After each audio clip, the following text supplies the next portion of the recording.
Del Carnegie রচনা সম্ভার বইটির ষষ্ঠ পর্বে লেখক কার্নেগি দুশ্চিন্তা দূর করার আরও একটি আশ্চর্য উপায়ের কথা বলেছেন। ডেল কার্নেগি সেই সময় রাতে বয়স্ক শিক্ষার ক্লাস নিতেন, যেখানে যে যা সমস্যা নিয়ে আসতেন ডেল কার্নেগি সেগুলো ধীরে ধীরে সমাধান করার উপায় বলতেন। যেই সমস্যাগুলি মোটামুটি একই ধরনের সেগুলো একসাথেই প্রায় সমাধান হয়ে যেত। সবাই নতুন নতুন কিছু শিখতেন, যা তাদের জীবনকে সুন্দর ও সফল বানাতে সাহায্য করত। বাস্তবে শিক্ষার উদ্দেশ্যও তো তাই নয় কি? কিন্তু আমরা মাঝে মাঝেই তা ভুলে যাই। শুধু পরীক্ষা, নম্বর, প্রতিযোগিতা আর অর্থ উপার্জনের অবলম্বন করে তুলি শিক্ষাকে। সে যাই হোক, সেই ক্লাসের এক ব্যক্তি তার জীবনের কথা বলেছেন। তিনি তার 5 বছরের কন্যাকে হারিয়েছিলেন চিরতরে, যাকে তিনি প্রাণের থেকেও বেশি ভালোবাসতেন। এর ফলে তার জীবনে এক ভয়ানক অন্ধকার নেমে এসেছিল। এর 10 মাস পরে তাদের জীবনে অন্ধকার কাটিয়ে আরও একটি মেয়ের জন্ম হয়েছিল। কিন্তু ভগবানের কি অদ্ভুত লীলা, সেই মেয়েটিও 5 দিনের মাথায় মারা গিয়েছিল। এই দুটো সাংঘাতিক ধরনের শোক তাদের কাছে অসহনীয় হয়ে উঠেছিল। তিনি সেই সময় খেতে পারছিলেন না, ঘুমোতেও পারছিলেন না। তার মনে হতো যেন তিনি ভালোভাবে নিঃশ্বাসও নিতে পারছিলেন না। তার আত্মবিশ্বাস নষ্ট হয়ে গিয়েছিল, স্নায়ুগুলো যেন অবশ হয়ে আসছিল। একজন ডাক্তার তাকে ঘুমের ওষুধ দিয়েছিলেন, আরেকজন ডাক্তার তাকে বাইরে কোথাও ঘুরে আসতে বলেছিলেন। এই দুটোই তিনি করেছিলেন, কিন্তু কোনো ফল হয়নি। তার মনে হতো কেউ যেন চিমটে দিয়ে তার শরীরটাকে চেপে রেখেছে। তাদের বছর 4 একটি পুত্র সন্তান ছিল। সে তাকে একদিন একটি কাগজের নৌকো বানিয়ে দিতে বলেছিল, কিন্তু তার মানসিক অবস্থা এতটাই খারাপ ছিল যে সে ওই সামান্য কাগজের নৌকাটিও বানাতে পারবে না বলে মনে হয়েছিল। শেষে ছেলের ঘ্যানঘ্যানানিতে বাধ্য হয়ে তা বানালেন। নৌকাটি বানাতে তার 3 ঘন্টা সময় লেগেছিল। তিনি অবাক হয়ে লক্ষ্য করলেন ওই 3 ঘন্টা তার মনে কোনো দুশ্চিন্তা আসেনি। এরপর তিনি বুঝলেন নিজেকে ব্যস্ত রাখলেই তিনি দুশ্চিন্তা থেকে মুক্তি পাবেন।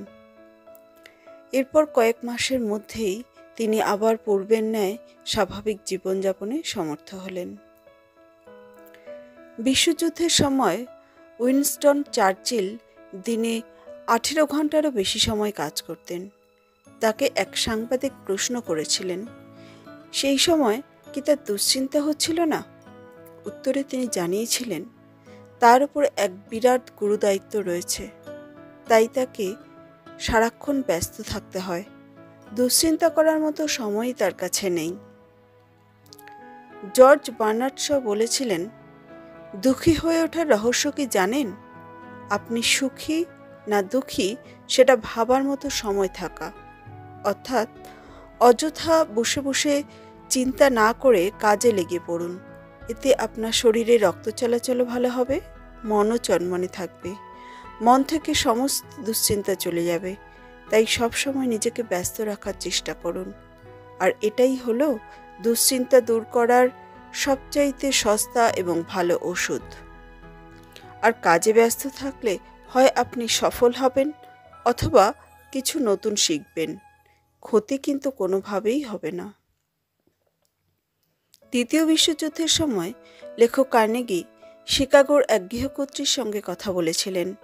তিনি কার্নেগিকে বলেছিলেন, দুশ্চিন্তা দূর করতে হলে সবচেয়ে ভালো কোনো গঠনমূলক কাজের সঙ্গে যুক্ত হওয়া। ওই ভদ্রমহিলা কার্নেগিকে জানিয়েছিলেন যে তাদের একমাত্র পুত্র যখন যুদ্ধে যোগ দিয়েছিলেন, তার মা অর্থাৎ ওই ভদ্রমহিলা দুশ্চিন্তায় ভেঙে পড়েছিলেন। তার দুশ্চিন্তার বিষয় ছিল ছেলে কেমন আছে, খাবার পাচ্ছে কিনা, নিরাপদে আছে কিনা, যুদ্ধে মারা যাবে না তো। এরপর তিনি নিজেই উদ্যোগ নিয়ে তার নিজের দুশ্চিন্তা দূর করতে লেগে পড়লেন। তিনি নিজেকে বিভিন্ন কাজের সঙ্গে যুক্ত করলেন। প্রথমে তিনি বাড়ির কাজের লোককে কাজ ছাড়িয়ে দিলেন। বাড়ির সমস্ত কাজ তিনি নিজেই করতে শুরু করলেন। এতেও কাজ হচ্ছিল না। তখন তিনি একটি বড় ডিপার্টমেন্টাল স্টোরে কাজে লেগে পড়লেন। সেখানে সারাক্ষণ লোকজনেরা তাদের প্রয়োজনীয় জিনিসপত্র নিতে আসে। তাদের প্রয়োজনীয় জিনিসপত্র দিতে দিতে সকাল থেকে সন্ধে হয়ে যেত। শারীরিক ও মানসিকভাবে কাজে ব্যস্ত থেকে সন্ধেবেলায় যখন তিনি বাড়ি ফিরতেন, ক্লান্তিতে তার ঘুম এসে যেত।